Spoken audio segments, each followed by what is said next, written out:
മുണ്ടക്കൈ ചൂരമല ദുരന്തത്തിൽ SDRF account നാളെ ഹാജരാക്കണമെന്ന് ഹൈക്കോടതി. ദുരന്തമുണ്ടായത് മുതൽ ഇന്ന് വരെ ഇടക്കാല ഫണ്ട് എന്തെങ്കിലും കേന്ദ്ര സർക്കാർ തന്നിട്ടുണ്ടോ എന്ന് ഹൈക്കോടതി ഡിവിഷൻ ബെഞ്ച് ആരാഞ്ഞു. വിഷയത്തിൽ സത്യവാങ്മൂലം നൽകാൻ കേന്ദ്ര സർക്കാർ സാവകാശം തേടുകയും ചെയ്തു. എന്തായാലും മുണ്ടക്കൈ ചൂരൽമല ഉരുൾപൊട്ടൽ ദുരന്ത സഹായത്തിൽ സംസ്ഥാന സർക്കാരിനെ കുറ്റപ്പെടുത്തുകയാണ് കേന്ദ്രം. ഏറെ വൈകിയാണ് സംസ്ഥാനം നിവേദനം നൽകിയെന്ന് വയനാട് MP പ്രിയങ്ക ഗാന്ധിക്ക് നൽകിയ മറുപടിയിൽ കേന്ദ്ര ആഭ്യന്തരമന്ത്രി അമിത് ഷാ കുറ്റപ്പെടുത്തുകയും ചെയ്യുന്നു. മറുപടി കത്തിന്റെ പകർപ്പ് 24 കിട്ടി. ദുരന്തങ്ങൾ രാഷ്ട്രീയമാകരുത് എന്നതായിരുന്നു പ്രിയങ്കയുടെ മറുപടി. വിവരങ്ങളുമായി ബൽറാം നെടുങ്ങാടിയും S ശ്രീകാന്തും ചേരുകയാണ്. ശ്രീകാന്തിലേക്ക് ആദ്യം. ശ്രീകാന്ത്, കോടതി ഇന്ന് കുറച്ചുകൂടി ആ കേസിന്റെ മെറിറ്റിലേക്ക് കടന്നു എന്ന് വേണം കരുതാൻ, അല്ലേ?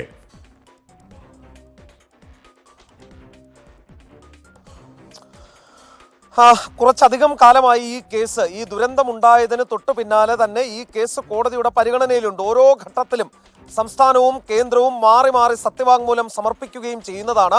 പക്ഷേ അതിലൊരു വ്യക്തതയില്ല എന്നുള്ളതാണ് ഏറ്റവും പ്രധാനപ്പെട്ട കാര്യം. ഓരോ തവണയും ഇരു കൂട്ടരും നൽകുന്ന കണക്ക്, അത് വലിയ അവ്യക്തത അതിൽ ഉണ്ടാവുകയും ചെയ്തിരുന്നു. ഇന്ന് അതിന് തടയിട്ടിരിക്കുകയാണ് ഹൈക്കോടതി. കോടതി ചോദിച്ച കാര്യം SDRF അക്കൗണ്ടന്റ് നാളെ ഹാജരാകണം എന്നാണ് ഇപ്പോൾ കോടതി പറഞ്ഞത്. നാളെ അവധി ദിവസമാണ്, ശനിയാഴ്ചയാണ്.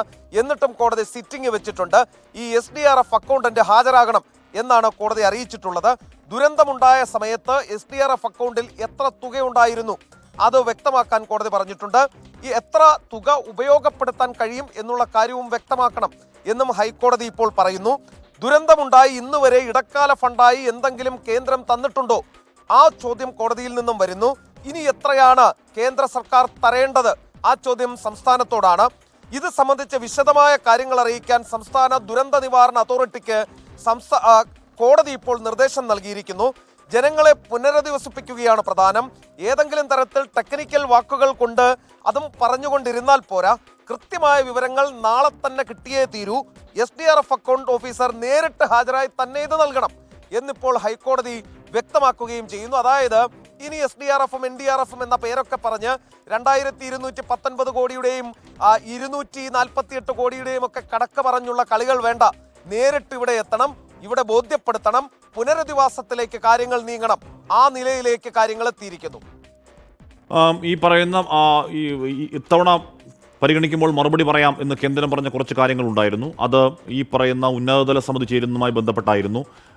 അതിതീവ്ര ക്ലാസ്സിലേക്ക് ആ ഉരുൾപൊട്ടൽ ദുരന്തം എത്തുമോ എന്നുള്ളതിനെ കുറിച്ചായിരുന്നു. അതിനെക്കുറിച്ചൊക്കെ എന്തെങ്കിലുമൊക്കെ വ്യക്തത ഇന്ന് കേന്ദ്രം കോടതിയിൽ പറഞ്ഞോ? അതോ SDRFിലേക്ക് ഫണ്ട് നൽകുന്ന കാര്യം നേരത്തെ പറഞ്ഞിട്ടുള്ളതാണ്, അത് വയനാടുമായി നേരിട്ട് ബന്ധമുള്ള ഫണ്ടുമല്ല?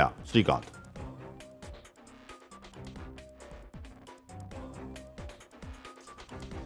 ഈ സാങ്കേതിക പദപ്രയോഗങ്ങളല്ല നടത്തേണ്ടത്, നേരെ മറിച്ച് കൃത്യമായ വിവരമാണ് വേണ്ടത് എന്ന് കോടതി കേന്ദ്ര സർക്കാരിനോടാണ് പറഞ്ഞത്. SDRFിന് ഫണ്ട് നൽകിയിട്ടുണ്ട്.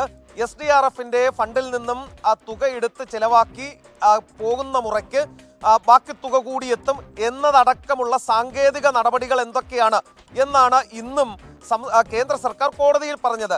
ആ ഘട്ടത്തിലാണ്, അതാണ് കോടതിയെ ചൊടിപ്പിക്കുകയും ഇത്തരം സാങ്കേതിക പദപ്രയോഗങ്ങളല്ല നടത്തേണ്ടതെന്നും നേരെ മറിച്ച് കൃത്യമായ വിവരം വേണ്ടതുണ്ട് എന്നും കോടതി പറഞ്ഞത്.